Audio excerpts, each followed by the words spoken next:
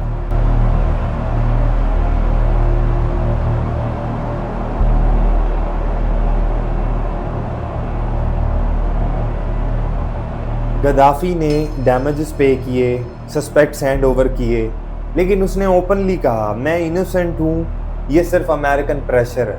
2000 के डेकेड में गद्दाफी ने अपना सबसे बड़ा प्लान बनाया।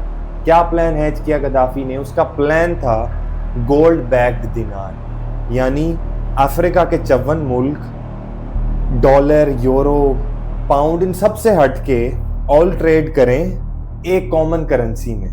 अगर तेल और सोना डॉलर की बजाय अफ्रीकन दिनार में बिकता तो अमेरिकन इकोनॉमी कोलैप्स कर जाती। एनालिस्ट कहते हैं ये असल रीजन था गद्दाफी के downfall.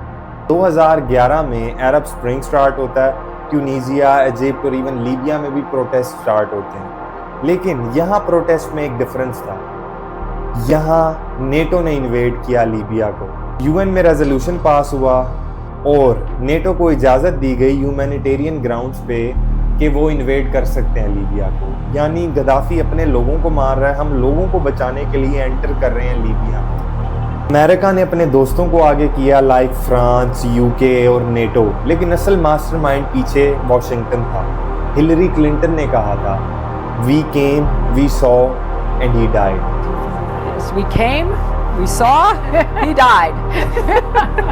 Did it have anything to do with your visit? Ultimately 20 अक्टूबर 2011 को गद्दाफी अपने होम टाउन सीरते के डेजर्ट से कैप्चर होता है और उसके साथ जो किया गया, जिस तरीके से उसको मारा गया, वो इंसानियत का कत्ल था।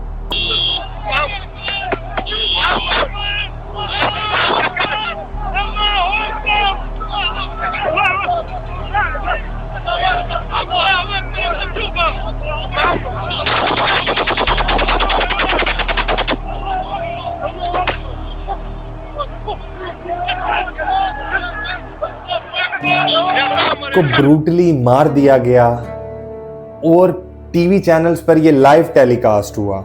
यानी 42 साल तक एक शख्स हुक्मरान रहा लीबिया में, उसके साथ उसी के मुल्क में, उसी के अपने होम टाउन में ये सलूक किया गया। मैसेज लाउड और क्लियर था कि अगर आप अमेरिका से, वॉशिंगटन से टकराओगे, वेस्टर्न पार से टकराओगे, तो उसका नतीजा ये होगा।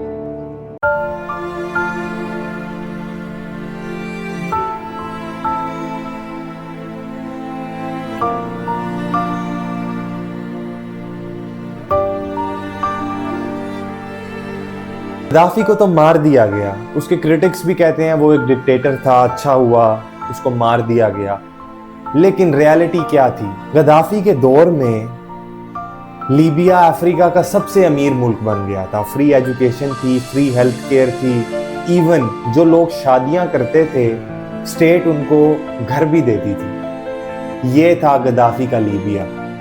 और उसके बाद क्या हुआ?